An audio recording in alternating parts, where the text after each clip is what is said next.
Hi hello guys எல்லாம் எப்படி இருக்கீங்க? எல்லாம் நல்லா இருப்பீங்கன்னு நம்புகிறேன்.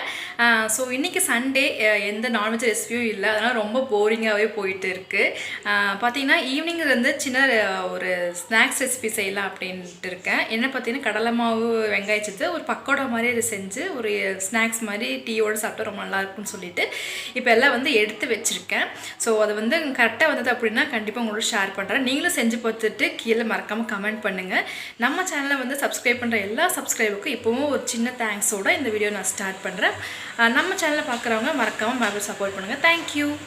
ஹலோ கைஸ், ஆமாங்க, இது சண்டே மார்னிங் வந்து பார்த்திங்கன்னா சுண்டக்காய் செடியில் கொஞ்சம் சுண்டக்காய் வந்து பறித்து எடுத்து வச்சுட்டு பார்க்குறக்கே ரொம்ப கண்ணு உறுத்திட்டே இருந்தது. புளிக்குழம்பு செஞ்சு சூப்பராக இருக்குன்னு சொல்லிட்டு ஞாயிற்றுக்கிழமை காலை முதல் வேலையை அதை பறித்து வச்சுட்டேங்க. இது வந்து பார்த்திங்கன்னா சண்டே ஈவினிங்க்கு மேலே ஒரு ஸ்நாக்ஸ் செய்யலாம் அப்படின்னு சொல்லிட்டு வெங்காய பக்கோட மாதிரி போடலாம் அப்படின்னு சொல்லிட்டு தாங்க பிளானிங் இருந்தது. பார்த்திங்கன்னா இதுக்கு ஒரு 5 பெரிய வெங்காயம் வந்து நீட்டமாக கட் பண்ணி இதில் சேர்த்துருக்கேன். கொஞ்சம் கருவேப்பிலையும் அதே மாதிரி கட் பண்ணி இதில் சேர்த்துருக்கேங்க. நீங்கள் கொத்தமல்லி இருந்துச்சுன்னா தாராளமாக சேர்த்துக்கோங்க. கொத்தமல்லி ரொம்ப டேஸ்ட்டாக இருக்கும். பார்த்தீங்கன்னா 1 கப் அளவுக்கு கடலை மாவு சேர்த்துருக்கேங்க. ஒரு 1/4 கப் அளவுக்கு மட்டும் பார்த்தீங்கன்னா அரிசி மாவு சேர்த்துருக்கேன். அரிசி மாவு சேர்த்துக்கப்புறம் பார்த்தீங்கன்னா இதுக்கு வந்து மெயின் இது பார்த்தீங்கன்னா பூண்டோட ஸ்மெல் தான். பூண்டு வந்து பார்த்தீங்கன்னா கொஞ்சமாக 1-2 தோலோடவே தட்டி போடுங்க. அப்போ தான் டேஸ்ட்டு நல்லா இருக்கும். பார்த்தீங்கன்னா கொஞ்சமாக சோம்பு ஒரு 1/2 டேபிள் ஸ்பூன் அளவுக்கு நான் சோம்பு சேர்த்துருக்கேங்க. ஒரு 1/2 டேபிள் ஸ்பூன் அளவுக்கு வந்து பார்த்தீங்கன்னா மிளகாய் தூள் சேர்த்துருக்கேன். தேவையான அளவு உப்பு சேர்த்துக்கோங்க. ஒரு 1/4 டேபிள் ஸ்பூன் அளவுக்கு வந்து பார்த்தீங்கன்னா பெருங்காயத்தூள் சேர்த்துக்கோங்க. நான் வந்து இதில் சேர்க்குறப்போ நான் இது பண்ண மறந்துட்டேன். ஸோ நல்லா வந்து மிக்ஸ் பண்ணிக்கோங்க. கொஞ்சமாக ஆயில் மட்டும் இதில் சேர்த்துக்கோங்க. இப்போவே வந்து தண்ணி விட வேண்டாம், ஏன்னா வெங்காயம் வந்து நமக்கு தண்ணி விட இல்லையா. அதனால் பார்த்திங்கன்னா நம்ம கொஞ்சமாக ஆயில் மட்டும் சேர்த்துட்டு நல்லா வந்து விருவி எடுத்துக்கோங்க. கொஞ்சம் தண்ணி பதமாக தான் இதாக மாதிரி கொஞ்சம் லைட்டாக ஹார்டாக இருக்க மாதிரி தான் இருக்கும். அப்போ தான் பக்கோடா வந்து போடுறதுக்கு ரொம்ப நல்லா இருக்குங்க. வந்து பார்த்திங்கன்னா கொஞ்சம் நேரம் கழிச்சிட்டு அதுக்கப்புறமா தண்ணி விட்டக்கப்புறம் கொஞ்சம் பிசுன்னு ஒரு மாதிரி இருக்கும். அதுக்கப்புறமா தேவையான அளவு தண்ணி ரொம்ப கம்மியாக தான் இதுக்கு தேவைப்படும். ஊற்றிட்டு கொஞ்சம் நல்லா விருவினிங்கன்னா நல்லா கெட்டியாக இருக்குங்க. கடைசியாக ஒரு டேபிள் ஸ்பூன் அளவுக்கு கீ மட்டும் சேர்த்துட்டு நல்லா விரவி விட்டுக்கோங்க. இப்படி கையில் எடுத்தால் ஒட்டக்கூடாது, அந்த மாதிரி ஸ்டேஜில் இருக்கணும். ஸோ கடைசி இதுக்கு ஒரு பெரிய டிப்ஸ் என்னென்னு பார்த்தீங்கன்னா, இதில் வந்து நல்லா எண்ணெய் காஞ்சக்கப்புறமா ஒரு 2 கரண்டி எண்ணெய் வந்து இதில் சேர்த்துட்டு பக்கோடா சுட்டிங்கன்னா ரொம்ப சூப்பராக கிறிஸ்பியாக இருக்கும். அதோட சாஃப்ட்னஸுக்கு காரணமே பார்த்திங்கன்னா நம்ம சூடு பண்ணி விடுற அந்த எண்ணெய் தான். பார்த்திங்கன்னா கொஞ்சம் நேரத்தில் ஒரு 5 o'clock மேலே பார்த்திங்கன்னா நம்ம போட்டு வச்சிடலாம். எல்லோரும் தூங்கிட்டு இருந்தாங்க, ரெஸ்ட் எடுத்துக்கும் நான் போட்டு வச்சுட்டு நம்ம கொஞ்சம் ஃப்ரீயாக இருக்கும் அப்படின்னு சொல்லிட்டு நான் ஒரு 5 o'clock வந்து பார்த்திங்கன்னா எல்லாமே போட ஆரம்பிச்சிட்டேன். பக்கோடா ரொம்ப சூப்பராக கிறிஸ்பியாக வந்திருந்தது. ஒரு நல்ல டீயோடு வச்சு சாப்பிட்றதுக்கு ரொம்ப நல்லா இருந்ததுங்க. நீங்களும் ட்ரை பண்ணி பாருங்கள். எங்கள் வீட்டில் நல்லா இருந்தது. கரெக்டான மெஷர்மெண்ட்டில் நான் கொடுத்துருக்கேன். கரெக்டாக இருந்தது அப்படின்னா நீங்கள் கீழே மறக்காமல் செஞ்சு பார்த்துட்டு கமெண்ட் பண்ணுங்கள். ஸோ ஈவினிங் டைம் இப்படி தான் போச்சு. சண்டே வந்து எந்த நான்வெஜ் இல்லைன்னு அதனால் வந்து சரி இப்படி பக்காவோட சாப்பிட்டு அப்படியே பொழுது கிடச்சிட்டே இருந்தோம். கடைசியாக வந்து பார்த்திங்கன்னா இதுக்கு கருவேப்பிலை வந்து நீங்கள் எண்ணெயில் பொரிச்சு போட்டிங்கன்னா ரொம்ப நல்லாயிருக்கும். ஸோ நானும் அப்படி தான் பண்ணேன். இதை விட கொஞ்சம் பூண்டு சேர்த்துருந்தாலும் நல்லா தான் இருந்திருக்குமோ என்னமோ. பட் நான் கருவேப்பிலையை மட்டும் எண்ணெயில் சேர்த்துட்டு அதை மேலே அப்படியே தூவிட்டு இது பண்ணியிருந்தேன். ஷார்ட்ஸில் போட்டிருந்தேன், நீங்கள் பார்த்துருப்பீங்க. ரொம்ப சூப்பராக கிறிஸ்பியாக மொறுன்னு இருந்தது. அது பார்த்திங்கன்னா நான் ஒரு பெரிய பாக்ஸில் வந்து போட்டு வச்சுட்டு அப்படின்னா எனக்கு இது ஒரு 1 வீக் வந்து சின்ன ஸ்நாக்ஸ் மாதிரி இருக்கும்னு சொல்லிட்டு ஒரு டப்பாவில் வந்து நான் போட்டு எடுத்து வச்சுட்டேங்க. ரொம்ப நல்லா இருந்தது. ஃபர்ஸ்ட் டைமே வந்து இவ்வளோ இதாக இருந்துச்சுன்னு நான் எதிர்பார்க்கவே இல்லை. எல்லாருமே விரும்பி சாப்பிட்டாங்க. ஸோ நான் வந்து என்ன பண்ணிட்டேன்னா ஒரு கண்டெய்னர் பாக்ஸில் வந்து நான் போட்டு எடுத்து வச்சுட்டேன். அப்புறம் பார்த்திங்கன்னா இது நெக்ஸ்ட் டே வந்து மார்னிங் வந்து அந்த புளிக்குழம்பு சொன்னேன் பார்த்திங்களா, சுண்டக்காய் புளிக்குழம்பு, அது வந்து அத்தை தான் செஞ்சாங்க. எனக்கு வந்து இது செஞ்சதில் தெரியாது. ஒரு டைம் பார்த்துக்கிறேங்க தான் நீங்கள் செய்யுங்க அப்படின்னு சொல்லியிருந்தேன். அத்தை தான் இதை பண்ணிகிட்டு இருந்தாங்க. ஃபர்ஸ்ட் வந்து என்ன பண்ண நல்லா சுண்டக்காய் கழுவிட்டு கொஞ்சமாக தட்டி எடுத்துக்கோங்க. விதையை மட்டும் ரொம்ப இது பண்ணிட வேண்டாம். தட்டின உடனே ஒரு தண்ணியில் போட்டு நல்லா வாஷ் பண்ணிடுங்க. வாஷ் பண்ணுறப்போ நிறைய விதையை மட்டும் போக வச்சிடாதீங்க. ஏன்னா மெயின் வந்து அது கசப்புத்தன்மைக்கு அந்த விதை நமக்கு கண்டிப்பாக வேணும். மேலே தோல் மட்டும் சேர்த்துட்டு ஒரு பிரயோஜனமே இல்லைங்க. அப்புறம் பார்த்திங்கன்னா கொஞ்சமாக ஒரு வானலில் ஆயில் சேர்த்துக்கோங்க. ஆயில் சேர்த்துட்டு அதை எல்லாத்தையும் சேர்த்துருங்க. அதாவது நம்ம உடச்சி வச்சுருக்கக்கூடிய அந்த சுண்டைக்காவை சேர்த்துட்டு ஒரு 10 நிமிஷம் நல்லா வணக்கி கொடுத்து ஒரு தட்டில் தனியாக எடுத்து வச்சுருங்க. அந்த எண்ணெயை வந்து நீங்கள் வேஸ்ட் பண்ணிடவே வேண்டாம். அதிலே குழம்பு வச்சாதான் ரொம்ப நல்லாயிருக்கும். ஸோ அந்த என்ன பண்ண போகிறோன்னா அதே ஆயிலில் கொஞ்சமாக வந்து கடுகு நான் சேர்த்துக்கிட்டாங்க. கடுகு நல்லா பொரிஞ்சக்கப்புறமா ஒரு 10 சின்ன வெங்காயம், ஒரு 10 பல் பூண்டு, கொஞ்சமாக கருவேப்பிலை இதை மட்டும் சேர்த்துட்டாங்க. சேர்த்துட்டு நல்லா வணக்கி விட்டாங்க. நல்லா வணங்க பார்த்திங்கன்னா ரொம்ப சூப்பராக இருக்கும்.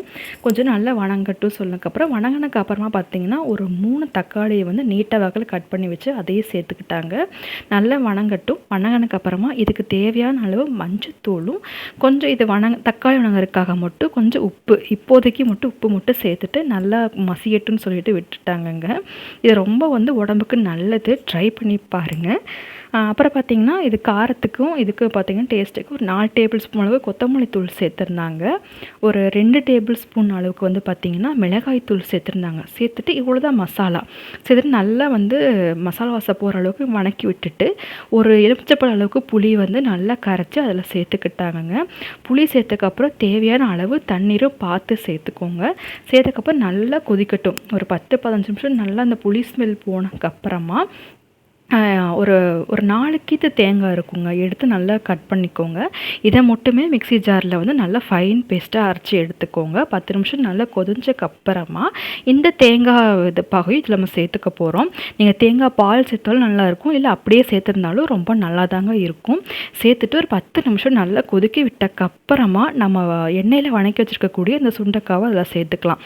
மார்க்கெட்டில் பார்த்தீங்கன்னா உங்களுக்கு பச்சையாக கிடைக்கும், அதை விட இதுதான் ரொம்ப ஹெல்த்துக்கு பெனிஃபிட்னு நான் சொல்லுவேன். பார்த்திங்கன்னா இது சேர்த்துக்கப்புறமா ஒரு 10 நிமிஷம் தேவையான அளவு உப்பு மட்டும் பார்த்துட்டு கடைசியாக ஒரு 20 நிமிஷம் நல்லா கொதிக்கிட்டுக்கு அப்புறம் பார்த்திங்கன்னா செம்ம சூப்பராக கிரேவி ஸ்டைலில் வத்த குழம்பு ரெடி ஆகிடும். அதாவது காம்பினேஷன் பார்த்திங்கன்னா கொஞ்சமாக இந்த அதாவது ஞாயிற்றுக்கிழமை செஞ்ச அந்த பக்கோடாவும் அப்பவும் தான் ரொம்ப சூப்பராக இருக்கும். ட்ரை பண்ணி பாருங்கள். இதை வந்து பார்த்திங்கன்னா மண்டே நைட்டு, அதாவது கொஞ்சம் வெண்ணெய் வந்து எடுத்து சித்துக்கு நெய் எடுத்து காய்ச்சணும் அப்படின்னு சொல்லிட்டு பிளானிங் இருந்துச்சு. சிவக்க செஞ்சு வச்சிடலாம், ரொம்ப டிலே ஆகிட்டே இருக்குது அப்படின்னு சொல்லிட்டு இது வந்து பார்த்திங்கன்னா பக்கத்தில் மாடு வச்சுருக்கவங்க கிட்டேருந்து தான் வாங்கினது தாங்க. வீட்டிலே செஞ்சு வெண்ணெய் எடுத்து கொடுப்பாங்க. சரி, அவங்கக்கிட்ட வெண்ணெய் மட்டும் தான் கிடைக்கும், நம்ம வந்து நெய் வந்து செஞ்சுக்கணும். ஸோ நான் என்ன பண்ணிட்டேன் அப்படின்னு நைட்டே வந்து பார்த்திங்கன்னா வெண்ணெயிலேருந்து நெய் எடுக்க ஆரம்பித்தாச்சு. ரொம்ப ஈஸி தாங்க. ஒரு வானிலை இதே மாதிரி வெண்ணெயை வந்து சேர்த்துக்கோங்க. இது வந்து நீங்கள் வெளியில் வாங்குகிற வெண்ணெயாகவும் இருக்கலாம், இல்லை அப்படின்னா நீங்கள் வீட்டு பக்கத்தில் இந்த மாதிரி கிடச்சிதுன்னா வாங்கியும் செய்ய மாதிரி இருக்கும்.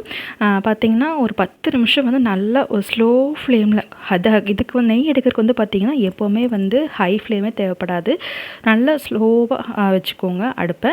பார்த்திங்கன்னா 10 நிமிஷம் கழித்து பார்த்திங்கன்னா நல்லா குடிப்பட்டு ஒரு கோல்டன் கலரில் உங்களுக்கு கிடைக்கும். அதாவது அந்த மஞ்சள் நிறமும் தாண்டி ஒரு கோல்டு கலரில் கிடைக்கிற மாதிரி இருக்கும். கோல்டு கலர் உங்களுக்கு தெரியலைங்களா?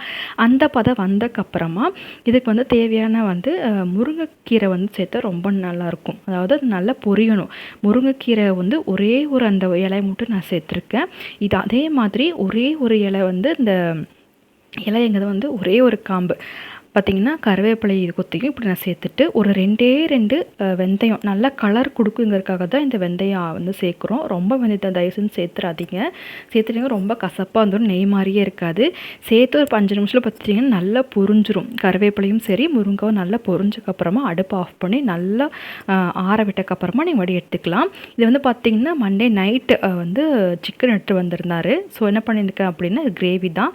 கொஞ்சம் ஆயில் சேர்த்துட்டு கடுகு, அப்புறம் பார்த்திங்கன்னா ஒரு 2 பெரிய வெங்காயம், கருவேப்பிலை, இஞ்சி பூண்டு பேஸ்ட்டு சேர்த்து நல்லா வணக்கினதுக்கு அப்புறமா ஒரு 2 தக்காளி சேர்த்துருக்கேன். கிரேவிக்கு வந்து பார்த்திங்கன்னா ஒரு 10 சின்ன வெங்காயம், சோம்பு, 2 பட்டை, அப்புறம் குருமிளகு இதை மட்டுமே சேர்த்து ஃபைன் பேஸ்ட்டாக இல்லாமல் கொஞ்சம் குறையாக இருக்கிற மாதிரி அரைச்சி எடுத்துக்கோங்க. இந்த மாதிரி எடுத்து செய்கிறப்போ இன்னும் டேஸ்ட்டாக இருக்கும். ஸோ இது நல்லா வணங்கினதுக்கு அப்புறமா இந்த கலவையும் அதில் சேர்த்துட்டு மிக்சியில் அரைச்சி வச்சிருக்கக்கூடிய அந்த விழுதையும் சேர்த்துட்டு மசாலாக்காக பார்த்திங்கன்னா மஞ்சள் தூள், மிளகாய் தூள், கொத்தமல்லி தூள், சிக்கன் மசாலா, கரம் மசாலா இதை மட்டும் சேர்த்துருக்கேன். நீங்கள் காரத்துக்கு தகுந்த மாதிரி எடுத்துகிட்டு சேர்த்துக்கோங்க. நல்லா மசாலா வாசனை போகிற அளவுக்கு வணக்கி விட்டுக்கோங்க. வணக்கி விட்டக்கப்புறமா நல்லா சிக்கனை கழுவினக்கட்டு அந்த சிக்கனை வந்து நீங்கள் ஆட் பண்ணிக்கலாம். இது ரொம்ப ஈஸியாக இருக்கும் இந்த மாதிரி செய்கிறதுக்கு. எப்போவுமே வந்து சின்ன வெங்காயம் கொஞ்சம் கட் பண்ணி வச்சுருந்தோம் அப்படின்னா கொஞ்சம் ஈஸியாக செஞ்சு முடிச்சிடலாம். தேவையான அளவு உப்பு மட்டும் சேர்த்துட்டு முதல்ல நல்லா கலரி விட்டுடுங்க. சிக்கன் தண்ணி விட்டக்கப்புறமா தேவையான தண்ணி ஊற்ற வேக வச்சு எடுத்தோம்னா சிக்கன் கிரேவி சீக்கிரம் குயிக்காயிரும். இது வந்து பார்த்திங்கன்னா இடியாப்பத்துக்கு, தோசைக்கு, இட்லிக்கெல்லாம் ரொம்ப காம்பினேஷன் சூப்பராக இருக்குங்க. ட்ரை பண்ணி பாருங்கள். ட்ரை பண்ணி பார்த்துருந்தா எனக்கு மறக்காமல் கமெண்ட் பண்ணுங்கள். கண்டிப்பாக உங்களுக்கு நான் ரீப்ளை பண்ணுறேன். பார்த்திங்கன்னா கொஞ்ச நேரம் கொதிஞ்சக்கப்புறமா தேவையான தண்ணியை சேர்த்துட்டு இன்னொரு 1/2 மணி நேரம் நல்லா கொதிய விட்டுட்டு சிக்கன் வெந்ததுக்கப்புறம் அடுப்பை ஆஃப் பண்ணி வச்சுருங்க. கொஞ்ச நேரத்தில் பார்த்தீங்கன்னா நெய் வந்து ஆறிடுச்சு. அதை வந்து ஒரு இதில் வந்து வடிகட்டி நான் எடுத்து வச்சுட்டேன். பட் சூப்பராக இருந்துச்சுங்க. நம்ம என்னதான் வந்து வெளியில் நெய் வாங்கி செஞ்சாலும் வீட்டிலே வந்து குழந்தைகளுக்கு இது வந்து செய்கிறப்போ இன்னுமே அந்த ஸ்பெஷலாக தான் இருக்கும். பாருங்கள், நான் வந்து கொஞ்ச நேரத்தில் வடிகட்டி இது பண்ணிட்டேன். இது நல்லா ஆறினக்கப்புறமா மார்னிங்லேருந்து நீங்கள் யூஸ் பண்ண ஆரம்பிக்கலாம். அந்த 1 டே மட்டும் விட்டுட்டு பார்த்தீங்கன்னா நெக்ஸ்ட் டேலேருந்து நீங்கள் ஆரம்பிக்கலாம். நான் ஃப்ரிட்ஜில் எடுத்து வச்சுட்டேன். பார்த்தீங்கன்னா நைட் டின்னருக்கு வந்து தோசையும், நான் வந்து தோசை தான் சாப்பிட்டேங்க. ஆனால் பார்த்தீங்கன்னா தோசையும் அந்த சிக்கன் கிரேவி, வீட்டில் வந்து எல்லோரும் வந்து ரைஸ் வந்து வைக்க சொல்லியிருந்தாங்க. ஸோ அதுவும் ரைஸும் இந்த சிக்கன் கிரேவி, அப்புறம் பார்த்திங்கன்னா ரசம், இதுதான் எங்களுக்கு நைட் டின்னராக இருந்துச்சு. நீங்களும் ட்ரை பண்ணி பாருங்கள், ரொம்ப சூப்பர் காம்பினேஷனாக இருக்கும். இது வந்து பார்த்திங்கன்னா நெக்ஸ்ட் டே மார்னிங் உங்களுக்கு நெய் வந்து நான் எடுத்து காட்டணும் எப்படி இருக்குன்னு சொல்லி காமிக்கணுங்கிறதுக்காக எடுத்திருந்தேன். ரொம்ப சூப்பராக கோல்டு கலரில் எப்போ போல் நம்ம கடையில் வாங்குற மாதிரியே அவ்வளோ சூப்பராக ஸ்மூத்தாக இருந்தது. சரி, ஃபஸ்ட்டு இது வந்து சித்துக்கு தான் வந்து போட்டு கொடுக்கணும்னு சொல்லிவிட்டு அவனுக்கு தோசை ஊற்றிட்டு அந்த நெய் வந்து போட்டு எடுத்திருந்தேன். நல்லா மணமாக சூப்பராக இருந்துச்சு. நான் பயந்துகிட்டே இருந்தேன், என்னமோ டேஸ்ட்டு வராதோ, அந்த நமக்கு வந்து நெய்னாவே அதோட மனம் தான். ஸோ அந்த மனம் வராமல் போயிடுமோன்னு பயந்துகிட்டே இருந்தேன். பட் ரொம்ப சூப்பராக வந்திருந்தது. கடையில் வாங்குற நெய் விடவும் சூப்பராக இருக்குன்னு தான் சொல்லுவேன். நம்ம கண்ணு முன்னாடியே நம்மளே செஞ்சு நம்ம குழந்தைகளுக்கு கொடுக்குற போது அதோட தனி சுகந்தாங்க. இதனால் காலையில் வந்து முதல்ல மேலே அவனுக்கு தோசை போட்டு கொடுத்துட்டேன். ஸோ இந்த vlog இதோட நான் முடிச்சுக்கலாம். நெக்ஸ்ட் vlogல மீட் பண்ணலாம். தேங்க்யூ, பாய்.